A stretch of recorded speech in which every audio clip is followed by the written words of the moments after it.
Tahun berapa sih itu kerusuhan Maluku itu? 98 99 ya sampai 2004. Aku kecil itu tidur nggak berani di dipan, jadi di atas kasur nggak bisa. Oke. Lampu harus mati karena kalau udah bangun-bangun udah ada bolong. Apalagi kalau kita udah panen, tiba-tiba pemerintah impor beras. Lucu ya.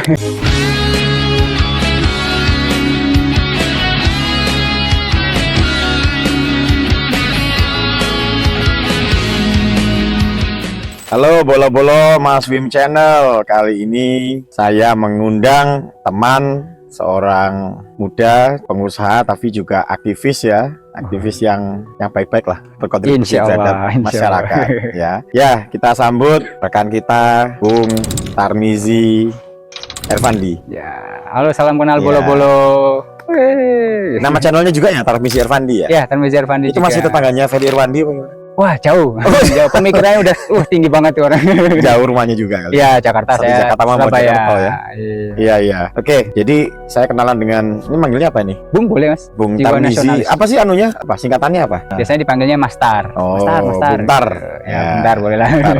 Oke, Bung Tar ini kita kenalan sudah sebelum Covid ya kayaknya ya. Lama Waktu banget. main Iya. ke sini ya. Ya, Waktu sampai main ke sini bersama sohib saya juga, bosnya Ya. Kebun Sayur Surabaya. Halo Om Mehdi. Ya, saya pacaran juga di sini dulu, Mas. Oh gitu. Iya. Oh, tapi nggak jadi sama yang bule Rusia gitu ya. Istri saya nggak lihat channel ini kan. Istri saya ada di sana loh, Mas. Ya kan nggak apa-apa, Iya. pas belum nikah pas itu. Ya, siap. Masa haram. Coba dikenalkan aslinya mana, kelahiran tahun berapa? Boleh? Mau kan Oh, nyebut boleh, usianya boleh. ya? Saya masih cukup muda kok. Ya, saya Tarmizi Ervandi, marga saya Bantan, marga Bantan kalau di Ambon. Oh, saya kelahiran di Ambon. Oh, berarti etnisnya Ambon. Bisa dibilang gitu, cuman ada turunan Tionghoa. sedikit, Oh, gitu. campuran-campuran. Loh, Bantan ini apa? Bantan itu sebenarnya marga Tan. Nah, karena Oh, zaman Soeharto itu kan marga-marga asing dipersulit. Nah, jadi Oh, gitu. ubah marga kita jadi Bantan. Jadi kayak Mas Tan. ponakannya Cik Tan Mewah. Iya. Oh, iya? Oh iya, tapi jauh lah, jauh banget lah gitu ya. Tan Mewah, terus Tan Rafael Tan, Lenatan. Oke. Tapi mereka nggak kenal saya. Jadi Bantan itu marga Tionghoa yang di Malukuisasi. Iya. Oh gitu. Dan satu-satunya dari garis keturunan yang pakai Bantan saya, dari kakek saya aja. Yang lainnya Oke. udah Tantan semua. Oh gitu. Ya, Tapi ada darah Malukunya juga. daerah Maluku mungkin ada ya, dari orang tuanya kakek itu mungkin masih ada. Oh, Ya. oke. Soalnya sampai like, gaya kaos putih, bawa parang ya Pak Patimura. Waduh, udah cocok ya. Oke. Lahir tahun 95 ya. 95. Di Ambon berapa lama? Di Ambon itu sampai sekitar SD kelas 2 ya, jadi 2003-an saya. Oh, berarti ngalamin ini dong, ngalamin kerusuhan. Ya, itu sampai ngalamin 1 bulan nggak sekolah, atau sekolah tiba-tiba disuruh pulang karena ada peluru nyasar di sekolah itu ada. Oh iya? Tahun berapa sih itu kerusuhan Maluku itu? Wah, saya agak lupa ya, cuman sekitar 98 99 ya, sampai 2004. Berarti masih fresh. Oh iya, saya kalau masih ingat. waktu kecil itu tidur nggak berani di dipan, jadi di atas kasur nggak bisa. Oke. Lampu harus mati, karena kalau udah bangun-bangun udah ada bolong di tembok. Itu di kota Ambon ya? Saya di daerah agak pegunungan. Jadi Ambon itu kan daerahnya perbukitan. Ada kota, ada di pegunungan. Tapi namanya waktu kerusuhan itu bukan cuma di kota kerusuhannya, semua daerah. Oke. Apalagi waktu itu kerusuhannya itu etnis ya, agama juga. Lebih ke agama lah ya. Lebih ke agama. Iya, iya. Agama dan Kampung kebetulan Muslim sama kampung Kristen ya. ya, dan kampung Muslim itu di tengah-tengahnya dikeliling oleh Kristen gitu. Jadi ya Loh, tapi emang kemana aja. masyarakat di sana pada saat itu ya, Hmm. apakah tersekat gitu loh? Maksudnya kalau Kristen ya tinggalnya di sini, Muslim. Kalau di Jawa kan sebetulnya enggak ya. Ya.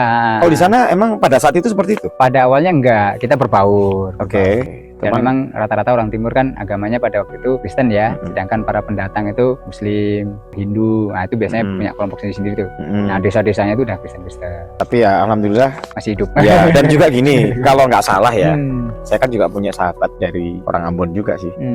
Itu justru sekarang mereka jadi profesi percontohan terkait Ya. dengan persahabatannya antar umat beragama. Ya, Gitu. benar-benar. Antar sesama atau beda agama? Beda agama. Oh, menarik.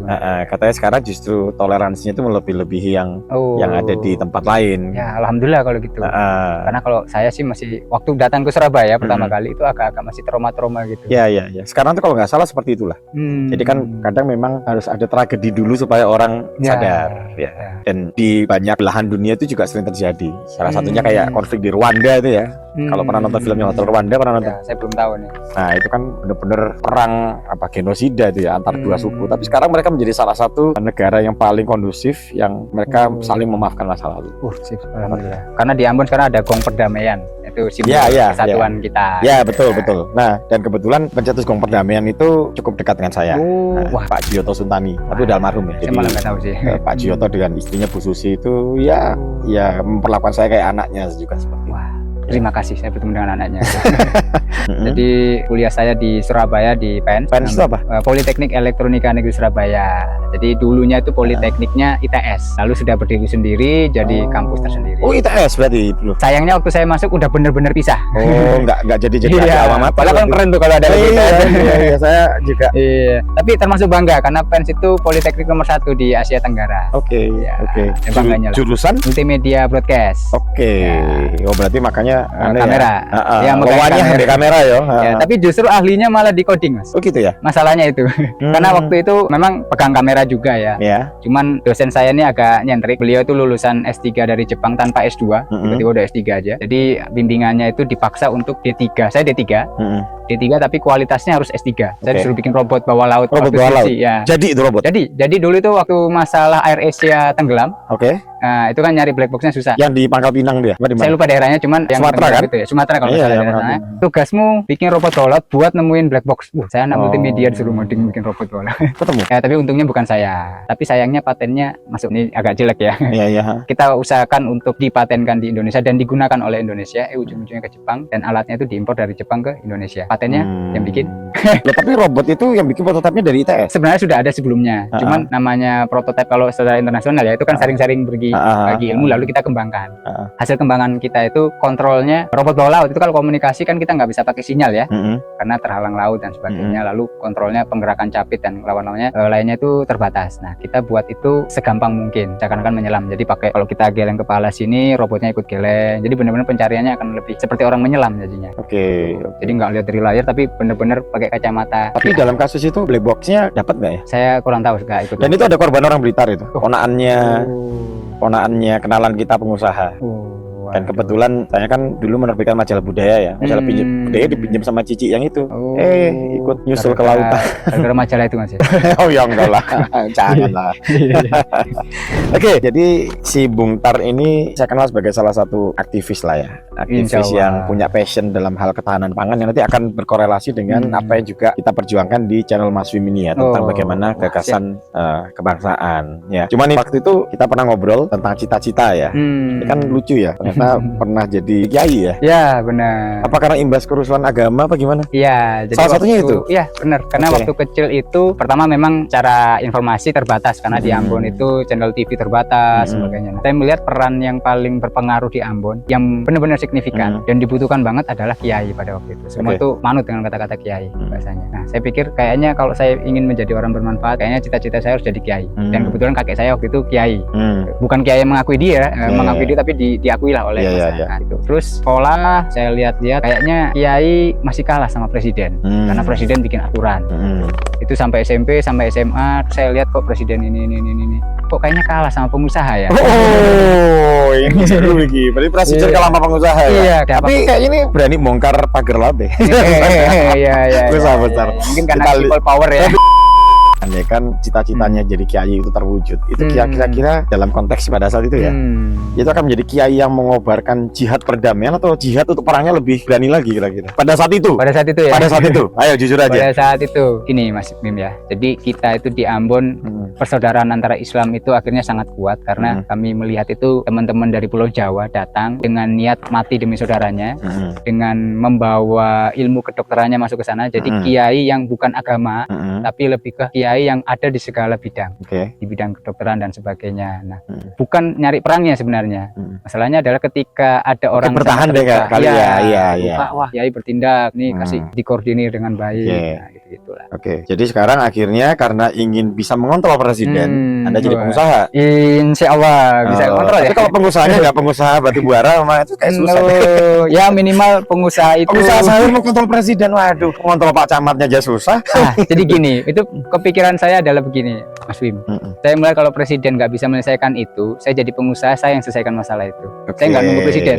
Oke. Karena di Ambon terjadi itu, ini mungkin zaman Abdurrahman ya, jadi memang harapannya tidak terjadi chaos di mana-mana. Pada waktu itu sebenarnya yang meninggal dari peperangan sampai ribuan atau ratusan ribu. Tapi yang diberitakan oleh Abdurrahman, Gus Dur ya, beliau hanya terjadi luka-luka berapa ratus. Itu orang Ambon semuanya yang jadi korban marah sama Gus Dur. Tapi kita tahu ya kalau itu tujuannya kan agar tidak chaos ya. Nah, akhirnya solusinya dari sana adalah kita nggak nunggu tentara dari mana-mana, ya kita bertahan sendiri. Nah, mungkin itu yang terbawa. Jadi kalau jadi pengusaha, saya ngasih solusi sendiri, nggak usah nunggu pemerintah kalau lama. Gitu. Jadi untuk pada saat itu marahnya belum terfasilitasi sama sosial media ya? Iya benar. Waduh, coba ada TikTok saya TikTok. gini-gini. Oke, terus akhirnya menjadi pengusaha dan pernah bikin startup ya Ya, dalam bidang gamifikasi pendidikan. pendidikan. Ya, benar. gimana itu coba ceritakan? Background saya karena dari Ambon, Mas Wim. Jadi kalau di Ambon itu kita belajar kan ya beli buku atau akses pendidikan gurunya juga belajarnya mungkin dari Pulau Jawa. Jadi kalau dibilang orang Ambon atau orang Timur itu pendidikannya tertinggal, ya benar karena fasilitas untuk pendidikannya mahal. Gitu. Kita kalau paling ingat saya beli buku itu kalau datang ke Gramedia, zaman dulu 60.000 itu mahal banget. Iya. Nah, itu udah berkali-kali lipat karena biaya pengirimannya. Kalau beli buku itu kan karena berat kan ada ongkos yang lebih ya. Saya seminggu lalu ke Gramedia Malang sepi, sedih. Oh, zaman sekarang udah beda itu. Sedih Udah ya? beda. Jujur aja sedih. Zaman sekarang kan YouTube yang laku Betul. dan TikTok. Dulu tuh masuk toko buku ya, mencium baunya buku aja udah. Zaman saya juga Langsung gitu. horny gitu langsung. Andaikan saya punya banyak uang waktu itu saya borong buku-bukunya. Betul. Nah, itu karena mahal, akhirnya saya pingin orang Timur tuh kan pinter-pinter sebenarnya. Dan saya waktu masuk ke Jawa, itu guru saya sampai bangga karena kamu orang Ambon kok pinter. Kayaknya jangan-jangan orang Timur tuh pinter-pinter kayak gini. Cuman karena akses pendidikannya susah, nah waktu lulus kuliah saya langsung bikin buku dengan teknologi augmented reality. Jadi kita bisa bikin lebih tipis, APP-nya kan bisa lebih rendah. Ketika dikirim, bobotnya kan nggak terlalu berat. Oke. Nah, isinya yang banyak itu berada di aplikasi. Gimana? Augmented reality itu kayak apa sih? Jadi kalau misalkan kita baca buku ya penjelasan detak jantung itu seperti apa atau perhitungan rumus ini apa, itu kalau didetailkan itu kan sampai 3 halaman mungkin 2 halaman. Nah, dengan augmented reality cukup satu kata kunci kita serot dengan HP keluar penjelasannya. Oh, Sebenarnya jadi bukan kayak pinjaman. di buku tuh cuman mungkin gambar-gambar triggernya doang ya? Benar. Jadi kalau dulu kan benar-benar akses dari web itu juga agak susah ya. Web dulu nggak semudah sekarang ini diaksesnya. Sebegitu inginnya Anda mencerdaskan kehidupan bangsa ya? Iya, karena saya pikir permasalahan Tapi Indonesia laku itu itu? pendidikan. Wah, laku Ya? Saya sampai di 2020 apa 2019, bukan sebelum corona itu, kita sudah dibina oleh IDX karena saking lakunya dan perputaran uangnya lumayan ya. Jadi, ini bisa IPO. Gitu. Tapi sayangnya kemarin corona akhirnya kita mati. Oke. Tapi kok ada gamifikasi itu apakah ada semacam gamenya juga?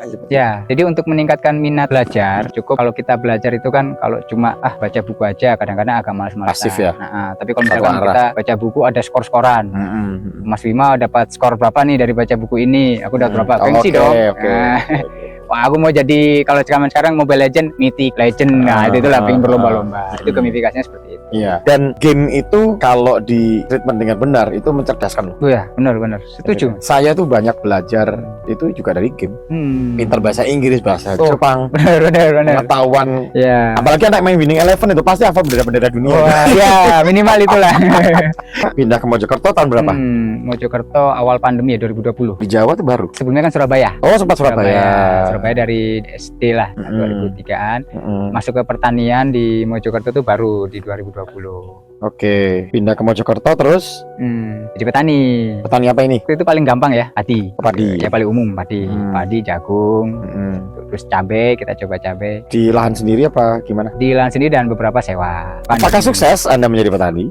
Alhamdulillah pada waktu pandemi sukses. Oke. Walaupun yang lain mungkin agak susah karena waktu pandemi itu kan orang agak takut ke pasar ya, dan pasar itu sepi. Nah, kita akhirnya melihat peluang. Kenapa kita nggak bantu sekalian keputaran? Kita buat aplikasinya. Kita buat aplikasi untuk orang bisa pesan online. Kalau kalian terkenal ya kayak Tani Hub, Flash, gitu ya. Nah, waktu itu kita buat sendiri. Untuk supply itu dari pertanian saya dan tetangga-tetangga yang ada di pertanian. Oke. Kita Berarti udah kayak tahu. semacam Gojek tapi ngirim sayur Iya, gitu.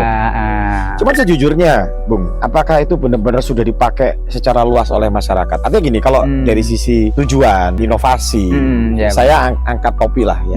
ya benar. Cuman realitasnya, apakah segala ide yang luar biasa itu betul-betul terpakai secara luas? Karena saya sendiri yang sebetulnya cukup melek teknologi. Ya, benar. Walaupun saya tahu pun, saya belum merasa tertarik untuk beli sayur versi online. Jadi pengalaman Anda gimana Mas? Setuju Mas Wim. Makanya setelah pandemi saya akhiri aplikasi itu, dan memang terbukti akhirnya kayak Tani Hub dan sebagainya untuk ke B2C-nya udah berhenti juga. Nah, karena tidak semudah itu kan? Iya, karena pertama ya, kalau kita bilang beli dari petani itu bukan angka 100 kilo, tapi kita harus beli semuanya satu lahan tuh. Kan petani ngapain juga jual ke kita 100 kilo doang kan gitu. Mending jual ke tengkulak. Nah, kedua, kalau kita belanja itu kan ada hormon yang dikeluarkan ya. Ketika kita belanja atau melihat barangnya itu kan seneng ya. Nah, itu nggak bisa digantikan dengan online. Kalau bahasa jual ikan, sayur itu susah gantikan. Dan mungkin juga apa kaitannya dengan pangsa pasarnya? Artinya gini, siapa sih yang membeli sayur? Ya, emak-emak atau orang yang memang punya passion masak dan sebagainya. Ya, benar. Nah, itu kan termasuk golongan yang mungkin tidak terlalu melek teknologi. Benar.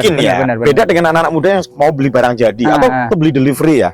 Produk kopi atau apa makanan siap saji. Mereka akan bela-belain, tapi kalau beli sayur ngapain? Benar. Online? Dan itu terjadi di saya. Tonggoku pohon gitu kan, ya kan? Jadi di aplikasi saya itu nggak secanggih kayak belinya langsung paymentnya, bayarnya di aplikasi, enggak. Malah ujung-ujungnya kalau ibu-ibu yang kayak gitu, ujungnya lewat WA. Jadi mereka lihat aplikasi hanya lihat list saya jualan itu apa aja, harganya berapa. Ujungnya di linknya lewat WA. Terus abis udah lewat WA, Mas minggu depan saya pesan yang kayak segini sama lagi. WA aja. Iya WA aja. Gitu. Akhirnya ya. Tapi memang tujuannya waktu itu menyelesaikan masalah di keputaran ya. Jadi kita yang antar aja deh gitu dengan protokol kesehatan.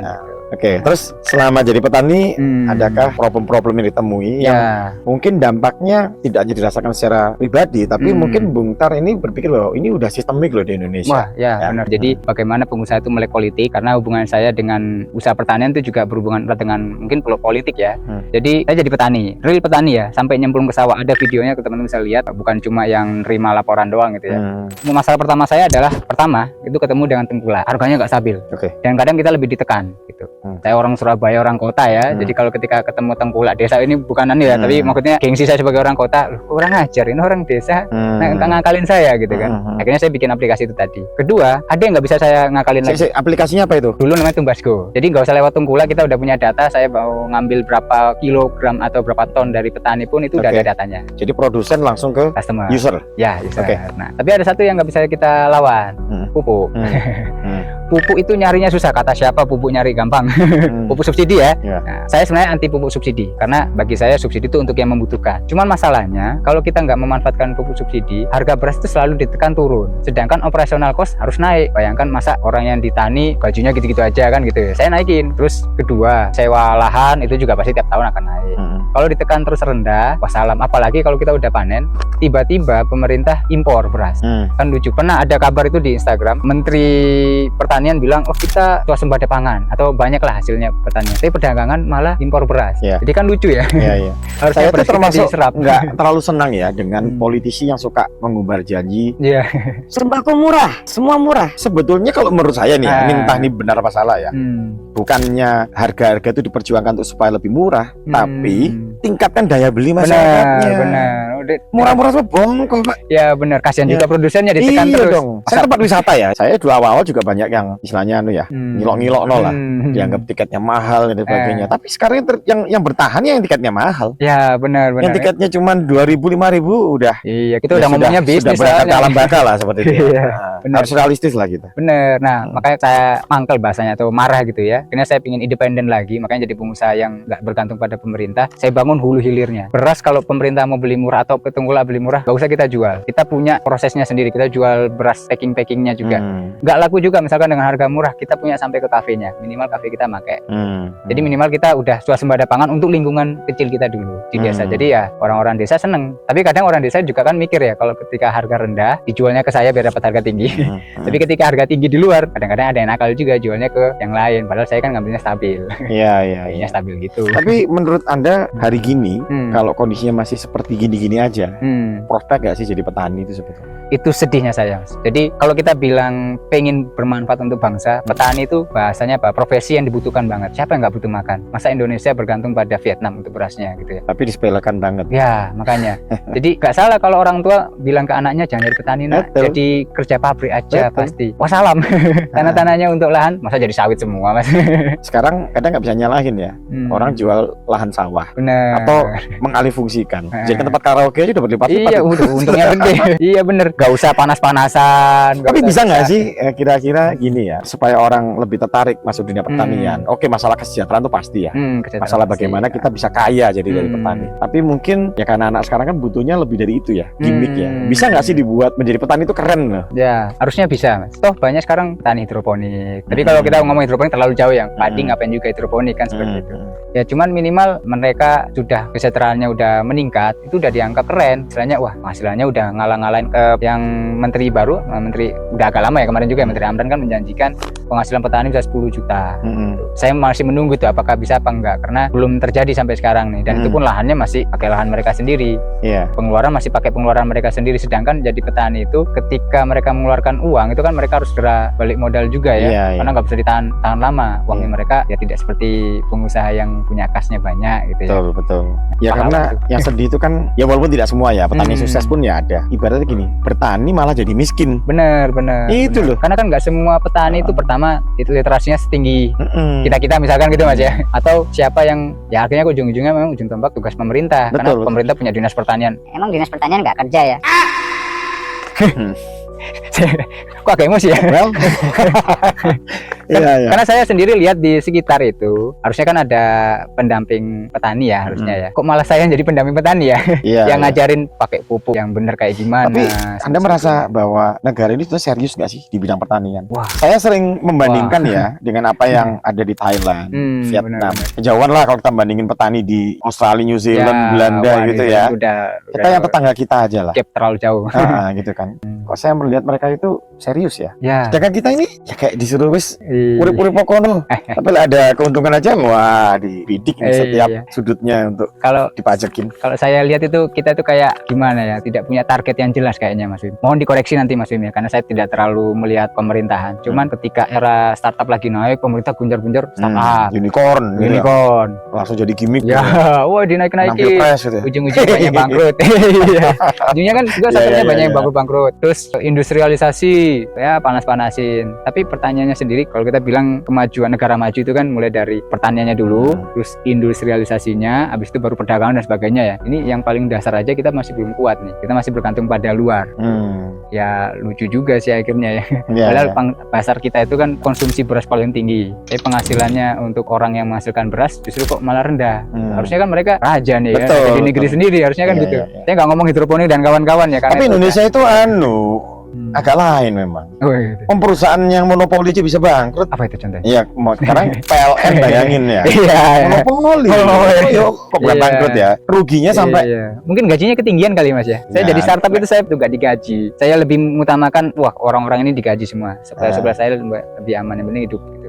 PLN nggak bisa gitu Mas ya. Atau Garuda gitu.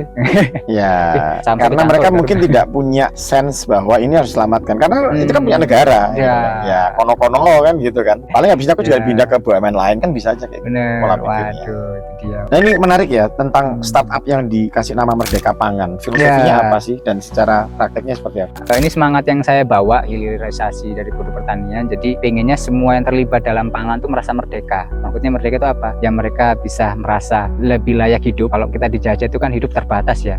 Kita tidak sebebas ya orang-orang yang merdeka. Nah merdeka pangan ini bukan berarti cuma petaninya aja yang merdeka. Petani, pedagangnya, bahkan sampai ke angkutnya, sampai ke customernya merasa merdeka. Nah sekarang kalau kita lihat harga cabai naik, merdeka nggak kita makan cabai Mas? Maksudnya sambel. Ya. Mas Bimo pengen makan sambel. Ya yang merdeka yang nanam cabai sih. Iya.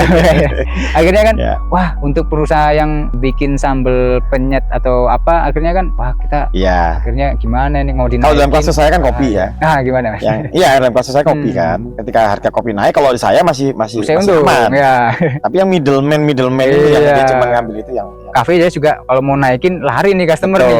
Betul. Nah, Jadi ini inflasi merdeka kita nih. tidak diimbangi dengan peningkatan daya beli. Benar. Iya. Sebenarnya sistemik sih. Tapi kalau kita bilang peningkatan daya beli, udah di luar jangkauan saya banget gitu Mas ya. Ya Karena saya iyalah, nggak anu. sudah. Akhirnya makro. saya berusaha untuk menstabilkan aja. Lewat apa? Kan faktor ekonomi itu ada permintaan dan penawaran ya. Jadi kalau itu seimbang, minimal ya seimbang. Jadi ya harga itu masih bisa stabil lah. Sekarang kan petani mau nanam itu abu-abu semua. Iya. Saya nanam gitu ya. Saya nanam padi. Saya nggak tahu apakah nanti ketika panen itu terserap Harganya semua. berapa? Iya. Yang nyerap berapa? Mm-mm. Gitu kan nggak bisa. Nah petani apalagi nggak punya akses itu. Mereka buka data BPS aja mungkin nggak tahu. Dan BPS juga saya yakin masih meragukan datanya. Kalau saya bilang petani itu seperti pelaut yang tidak punya peta. Iya. Ya, jadi dia akan ikut Bener. aja tren yang ada. Iya benar. Kan artinya kan mereka menjadi miskin ketika hasil panen tidak sesuai dengan ekspektasi. Iya. Tapi problemnya memang di sistem. Ya. Mungkin sudah pernah ini ya, sudah pernah nonton beberapa penjelasan di channel Mas Wim itu. Ya. Nah, kita kan punya, nah ini gantian nih, saya minta waktu 3 Wah. menit untuk kita switch ini, hostnya Wah, dari dia, siap, langsung siap. saya 3 menit. Bagaimana itu Mas konsepnya? Jadi gini, kita ini kan mengkampanyekan konsep lumbung Hmm. sebagai pengganti partai. Hmm. Kenapa? Karena hari ini kita lihat anak muda itu semakin jauh dari partai. Ya. Nah, kalau ini tidak bisa dipertahankan, gantinya apa? Kita punya konsep yang namanya lumbung. Nah, di lumbung itu yang kami sebut sebagai infrastruktur kebangsaan. Lumbung itu kan adalah salah satu infrastruktur untuk mengangkat para pemimpin bangsa. Kalau sekarang kita mau jadi politisi, mau jadi pejabat, masuk partai dulu. Kita mau jadi DPR atau mau jadi kepala daerah, Ya. apalagi kepala negara, ya masuk partai. Nah, kalau dalam konsep yang kami perjuangkan, masuk jadi lumbung. Nah, lumbung itu terkoneksi dengan apa? Tatanan masyarakat kita, RT, RW, sampai ketua lumbung. Oh. Ya, kalau mau dijelaskan panjang ya. Tapi langsung saya skip bahwa lumbung ini selain sebagai fungsi infrastruktur pengangkatan pemimpin negeri, dia adalah infrastruktur database. Nah, itu ada data kelahiran kematian, ada Oh. data kesejahteraan masyarakat, tingkat pendidikan, termasuk ketahanan pangan. Nah, karena apa? Nanti di setiap lumbung ini kan database ya. Karena data ini kan dimasukkan langsung oleh masyarakat ya, Ya. apa pejabat yang bersangkutan Daerah, tadi. RT, Iya, gitu itu. Otomatis kan datanya bisa lebih real. Ya. Nah, bayangkan kalau data ini terkoneksi di seluruh Indonesia. Jadi kita tahu, oh lumbung ini menghasilkan padi segini ton. Lumbung ini menghasilkan ketela segini ton. Dan dengan kita sekarang hidup di zaman AI, Bro. Ya, kita semudah itu sebetulnya ya memproses data ya. Asal datanya terinput dengan benar, terkoneksi, tersinergi dengan benar, harusnya nggak susah. Ya. Kan seperti itu. Benar. Nah, kita kan negara bisa hitung ini. Oh, kebutuhan padi Indonesia ini setahun berapa? Oh, ternyata surplus. Nah, kalau surplusnya kelebihan, yang lain nggak usah nanam padi deh, nanam ininya. Setuju. Akan langsung. Jadi petani itu punya peta. Ya benar. Nah, Oh, jadi- saya mau nanam apa nih? Oh, ini Betul, udah kelebihan nih. Oh, betul. nanti yang ini aja. Dan itu pemerintah bisa membantu memetakan. Benar. Daerah sini sentra padi, daerah sini sentra ketela, daerah sini sentra nanas. Ketika ada barang yang nggak tahu harus jual kemana, karena kita punya infrastruktur database ini yang berupa lumbung ini, dengan mudah, dengan komputerisasi kita tahu. Oh, nanas ini harus dibuang ke Ambon. Oh, apa ketela ini harus dibuang ke Pangkal Pinang misalnya, ya kan? Sehingga harga bisa lebih stabil. Setuju. Harga tidak akan melambung terlalu tinggi, tapi juga tidak akan jatuh karena terserap. Nah, ketika kita surplus, yang selama ini kita sering lihat petani membuang hasil panen, kenapa kita nggak serbu Pakistan, Filipina, Ya, Papua benar, Nugini, benar. kan gitu ya? Karena sebenarnya udah tercukupi nih, Nah, nasional nih. betul. Ini ada kelebihan. Pemerintah punya data, kita lempar kemana nih biasanya? Betul. Jangan kayak kemarin rame-rame porang, pemerintah nanam porang. Saya tuh termasuk kena korban porang.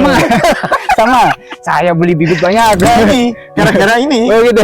sama kakaknya ini namanya Dewi ini. Ya, Sama, Dewi dia- influencer ini ya. Jadi begitu pemerintah. Kita disuruh nanam porang, Anda ikut nanam. Saya ikut-ikutan kakaknya dia. Iya. Bosok aku. Benar. Hektar ya.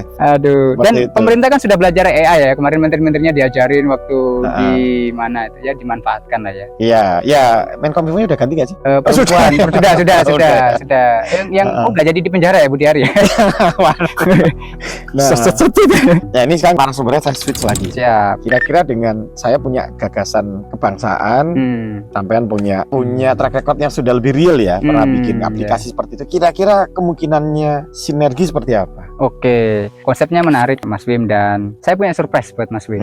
Nah, kita buka HP sebentar, mungkin saya mau menunjukkan ke Mas Wim ini. Saya kirimkan link. Ini mungkin sedikit gambaran konsep lumbung, tapi belum jadi mungkin ya. untuk keseluruhan. Nah, sudah saya kirimkan. Wah. Jadi namanya saya tuh buat yang Lumbungku. sederhana. Namanya sudah saya booking. Saya jangan bilang nanti teman-teman malah beli domainnya, saya nggak bisa beli ya. Jadi ada aplikasinya sudah, Iya. tapi hanya satu data sementara karena saya Oke. mainnya di pangan ya. Iya. Bagaimana saya memetakan kebutuhan beras itu di mana? Ada butuh 100 ton beras misalnya. Iya. Nah, petani-petani mana yang mau menyuplai sebelum nanam, dia ajukan dulu. Saya mau suplai 10 ton misalkan. Maka ada data ketika sudah kelebihan suplai, ya petani lain jangan ikut nanam padi atau Iya. nyari daerah lain. Betul.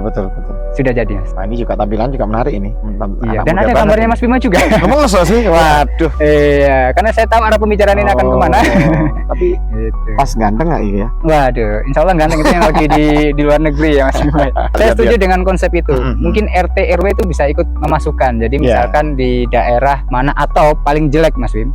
Sekarang peran Bulog itu kayaknya saya tidak merasakan ya. Karena Bulog hanya mengatur ketika harga beras itu naik aja, maka dia impor dan sebagainya ya. Tapi ketika turun tidak dibeli. Nah, harusnya Bulog bisa menyerap. Pastikan aja Bulog Surabaya butuh berapa ton beras, taruh situ. Nanti yang nyuplai siapa? Nah, nanti petani udah langsung input Iya. gitu. Kalau misalkan udah terpenuhi semua, ya udah petani jangan nanam beras, nanamnya ketelan, nanamnya Betul, cabai betul. atau apa. Begitupun database cabai, masukin kebutuhan cabai berapa. Kita kan bisa namanya ada ilmu proyeksi dan sebagainya ya. Proyeksi ke depan kebutuhannya apa, lebaran pasti akan naik sebagainya. Masa ilmu-ilmu kayak gitu kalah sama anak multimedia? Memang Nah, tantangannya harus itu kan bisa sebetulnya dengan sekarang kemajuan teknologi, konektivitasnya itu loh. Sebetulnya kan gini, apakah tanpa sistem lumbung yang kita perjuangkan itu bisa jalan? Bisa. Cuman kan memang struktur ya, kerapian. Siapa sih yang punya wewenang untuk memasukkan itu harus ditata. Nggak Bener. bisa orang per orang ini kalau dalam konsep Bener, kita bener, ya. bener. Makanya itu kan kita hanya menata jalur komunikasi sesama anak bangsa. Benar. Setuju itu. Andai kan begitu kan enak. Jadi RT itu tidak sia-sia juga digaji. Nah, RT, RW. iya seperti itu betul. Dan orang ada motivasi. Benar, Bayangin benar. jadi RT bisa tembus jadi presiden loh. Oh iya, saya justru bangga kalau ada kepala desa ini berpenghasilan 8, kemarin desa apa ya, 8 miliar kalau nggak salah. Iya. Desa kaya lah, itu kan bagus. Betul. Jadi bumdes bisa dimanfaatkan dengan Iya. baik. Nah, sekarang bumdes cuma tempat buat jalan-jalan biasanya kalau di Ya, desa. ada bumdes yang jalan ada. Cuman yang ya hidup sekarang mati tak mau juga banyak gitu Iya, kan. iya. Artinya kalau saya lihat ide negeri kita itu sebenarnya tidak pernah kekurangan ide. Benar. Cuman eksekusinya ini ternyata bukan hanya kita merasakan ya, bukan hanya kemauan kita yang keras, integritas itu bisa mewujudkan itu. Tapi kalau sistemnya nggak mendukung itu ya berat sekali. Benar. Gitu. Akhirnya kan kita sering ya bahwa, aduh ya sudah aku tak jalan dewe ya. Ya. Kita maunya ini gerakan semua Benar. orang, tapi nggak semua orang bisa nangkep. Makanya pentingnya Indonesia ini punya pejabat yang punya visi kan di situ. Ya. Kita ini kan baru nurut kalau kepala daerahnya yang ngomong. biasanya. Ya. Ini kalau dibawa ke Pak Prabowo gimana, Mas? Ya boleh saja. Teman-teman bisa colekkan ke admin Gerindra. Oh iya iya. Oh kemarin kan partai yang dipercaya sama mahasiswa masih Gerindra satunya ya. Ya, kita kan selalu bikin survei rutin Ya. ya. Respondennya sudah banyak, teman yang masih saya upload kan masih 30-an ya orang itu. Yang tidak percaya partai itu 77%, yang percaya itu 23%, dan peringkat paling atasnya di Gerindra. Berarti udah nggak zaman kita punya partai berarti. Ya tergantung. Kalau pengen nyari pekerjaan sebagai dewan ya. Oh iya. Tapi kalau untuk perjuangan kita punya jargon, jika ingin merubah sesuatu maka rubahlah dari dalam. Ya. Itu bisa terjadi kalau kita punya prinsip yang super kuat. Ya, itu harapannya Komeng seperti itu. Iya, tapi kalau kita enggak ya either kita ketularan masuk ke sistem yang kotor atau kita ya sudah kayak tidak direken gitu. Benar. Itu banyak terjadi seperti itu. Ya, makanya milih jadi pengusaha itu juga itu aja yang paling powerful sih sebenarnya. Walaupun memang sangat terbatas ya, karena yang menentukan kebijakan bukan pengusaha. Iya kan kita sepakat ya di Indonesia ini mau jadi pengusaha kayak atau mau jadi apapun, mau jadi atlet, mau jadi scientist, kita bisa berkembang dengan baik apabila lingkungan kita fair play kan. Benar. Iya kan? Dan kita ngerasakan jadi pengusaha itu ya berat juga di Indonesia itu kan. Ya. Banyak unpredictable-nya kadang-kadang. Aturannya sih ngomong A sampai E, tapi ya nanti ada apakah dua bisa kemana-mana gitu. Ini Bapak nggak bisa tanda tangan, masih sibuk. Nah, gitu belum ya. seperti Biar nggak itu. sibuk ya Pain. Makanya pentingnya kita membangun segala sesuatu secara teknologi ya. Bayangkan tanda tangan itu kan bisa mempengaruhi hajat hidup orang, bukan hanya orang satu, orang banyak. Benar. Pengusaha punya pegawai punya keluarga. Ya. Hanya nggak bisa gara-gara tanda tangan. Si pejabatnya lagi mules ya, harus istirahat 3 hari karena diare gitu kan. Aduh, biar cepat. Kenapa sih nggak kita mempermudah dengan teknologi? Benar, setuju. Gitu loh. Yang penting bagaimana sistem pengawasannya, sistem konfirmasi ya. Ya. Itu tercukupi, terpenuhi melalui Ya. teknologi gitu kan. Sehingga ketika si pejabat itu tanda tangan secara digital, nah sudah ada tanggung jawabnya gitu. Ya. Karena itu Dengan sudah AI terpenuhi, bisa ya, aplikasi. jadi nggak terus, kenapa tanda tangan kan di Indonesia tuh banyak sekali pejabat nggak berani tanda tangan karena takut salah administratif, nanti sudahlah para penegak hukum ya bagaikan benar. kelompok hiena yang menguber Iya. anti Bapak ini ada keliru gitu ya. seperti itu. Oke, harapan Bang Tar ya Hmm. dengan perjuangan ini masih mau sampai sejauh mana sih untuk merdeka pangan? Siap. Dan kemungkinan kita bisa berkolaborasi dengan lebih real dengan konsep gagasan lumbung Ya. yang Mas Wim punya. Saya dan Mas Bima pasti pernah jadi mahasiswa ya Mas ya. Ketika kita jadi mahasiswa itu kan punya semangat untuk ya membangun bangsa ini lebih baik. Nah saya rasa teman-teman mahasiswa ataupun alumni mahasiswa gitu yang sekarang sudah terjun ke lapangan, semangat itu jangan sampai kendor. Kita ayo perbaiki bangsa karena kita dibilang 2045 generasi emas ya. Indonesia emas atau Indonesia cemas? Cemas kayaknya. Saya cemas anak saya. 2045 apakah Indonesia padinya masih ada? Apa Oke. jangan-jangan cuma impor semua gitu? Saya spesifik makanan aja deh, pangan Iya, ya. iya. Saya harap teman-teman yang masih semangat membangun bangsa itu masih ada ya. Dan kalau cuma sendirian, mungkin saya atau Mas Bima atau beberapa orang di ya perjalanan sendiri-sendirinya, ya kita kalah dengan yang sudah tersistematis. Ada pepatah kan bilang kebaikan yang berjalan sendiri-sendiri kalah dengan keburukan yang terorganisir gitu ya. Nah, gimana kalau kita balik pemikiran kita yang baik seperti ini kita organisir gitu. Kita dukung bareng-bareng. Kalau jalan sendiri-sendiri, ya itu akhirnya pecah kalah sama dengan yang keburukan yang terorganisir ya. Iya. Itu harapan saya sih sebenarnya karena Indonesia ke depannya itu bukan untuk saya dan bukan untuk Mas Bima. Mungkin kita umur ya rata-rata orang Indonesia 80 paling. Amin ya. Ya 60 sebenarnya ya udah umat Nabi kan 60 tahun ya. Umur kita sisa berapa sih gitu ya. Tapi anak cucu kita itu nanti kasihan. Saya punya anak 1,5, ini 1 mau lahir. Saya mikir nanti anak saya bisa sebahagia saya atau tidak. Berarti masih semangat juang ya? Iya, Mumpung si rotok enom lah. Iya. Nah, sampai si enom, aku rotok enom.